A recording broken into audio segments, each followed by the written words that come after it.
Hello everyone, Assalamu alaikum and a lovely good morning to all of you. Chapter है हमारा atoms molecules और ions. Atoms molecules और ions में हम बहुत सारी चीज़ें जाने हैं और कल की वीडियो में हम बात किए थे calculate formula mass and molecular mass. Molecular mass और फार्मूला मास को कैसे कैलकुलेट करेंगे, but today we will discuss about the last and most important topic of this chapter which is mole concept. आज हम लोग बात करेंगे मोल कंसेप्ट की। मोल कंसेप्ट में मोल कहते किसको हैं? It is the basic unit of a chemical substances.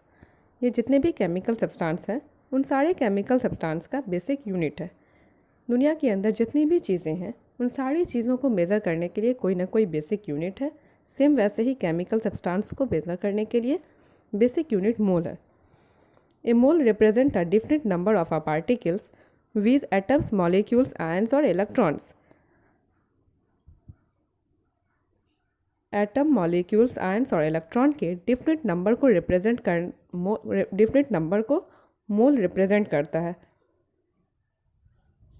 This different number is called the Avogadro number which is equal to 6.022 into 10⁻23 ग्राम।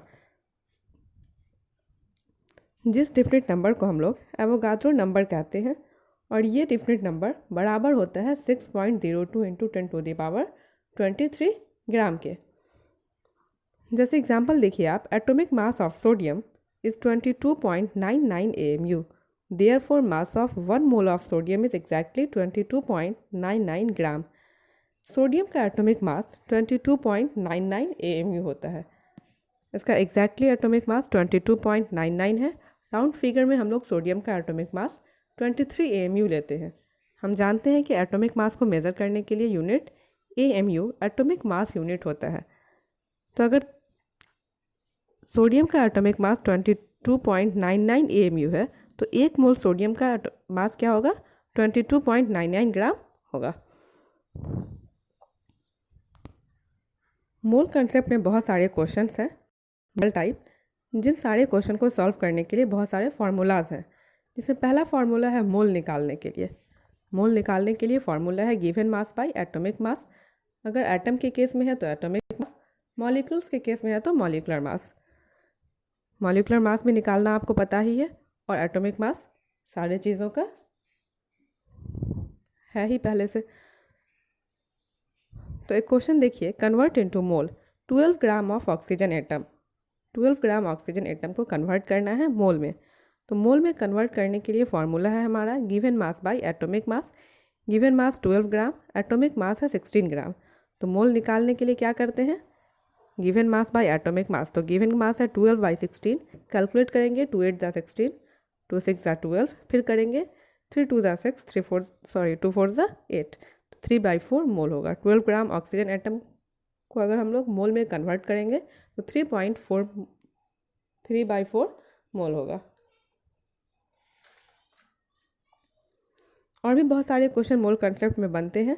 जैसे क्वेश्चन आप देखिए, which has more atom, 100 gram of sodium और 100 gram of ferrous. 100 gram ferrous में ज़्यादा atom है या फिर 100 gram sodium में ज़्यादा एटम है? तो इन केस ऑफ सोडियम, सोडियम के केस में देखिए,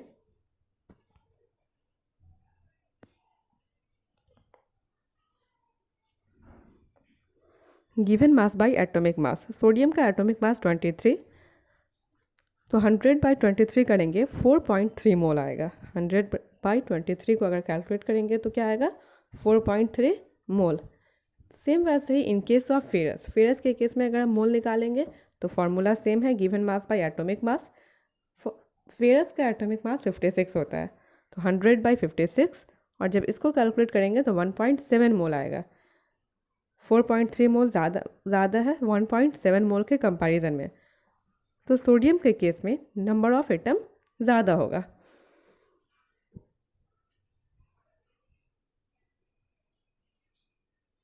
इसमें एक और क्वेश्चन ये भी बन सकता है आपका, फाइंड मास। मास निकालना रहेगा। मोल दिया रहेगा, एटॉमिक मास पता ही होता है सारे का। तो अगर ऑक्सीजन के केस में पूछते हैं आपसे 0.2 मोल ऑक्सीजन है, ऑक्सीजन में के केस में 0.2 मोल दिया है, 0.2, और उसका आपको गिवन मास निकालना है। तो ऑक्सीजन का एटॉमिक मास 16 होता है, 0.2 मोल दिया है, गिवन मास को हम x मान लेते हैं। तो जैसे हम जानते हैं कि मोल का फॉर्मूला होता है atomic mass by given mass by atomic mass. तो अगर मोल दिया हुआ है तो ये क्या हो जाएगा, एटॉमिक मास के साथ मल्टीप्लाई हो जाएगा। तो x is equal to 16 into 0.2। अगर हम इसको डायरेक्ट भी कर देते हैं तो 3.2 ग्राम होगा। डायरेक्ट नहीं करेंगे, 0.2 है तो पॉइंट हटा करके 2/10 करेंगे, तब भी 32/10, और फिर इसको फाइनली अगर पॉइंट के फॉर्म में लाएंगे तो 3.2 ग्राम हो जाएगा। तो इसका मास निकालना रहेगा तो तब भी आप मोल दिया रहेगा तो गिवन मास को कोई भी वैल्यू मान के XYZ कुछ भी वैल्यू मान करके आप इसको मल्टीप्लाई करके और फिर पूरा मोल के साथ एटॉमिक मास को मल्टीप्लाई करके गिवन मास कैलकुलेट कर लेंगे। अगर एटम निकालना रहेगा तो आप मोल निकालने के बाद जिसमें मोल ज़्यादा रहेगा उसमें आप समझ जाएंगे कि उसमें एटम भी ज़्यादा ही होगा। सारी चीज़ें दिया रहे और मोल ना दिया रहे तो आप atomic mass given mass by atomic मास करके मोल भी निकाल लेंगे। और भी बहुत सारे क्वेश्चंस हैं मोल कंसेप्ट में चैप्टर के बाहर, आप उसको बनाइए और जितनी भी चीज़ें नहीं समझ में आती है चैप्टर के वो आप पूछिए। Okay, thank you.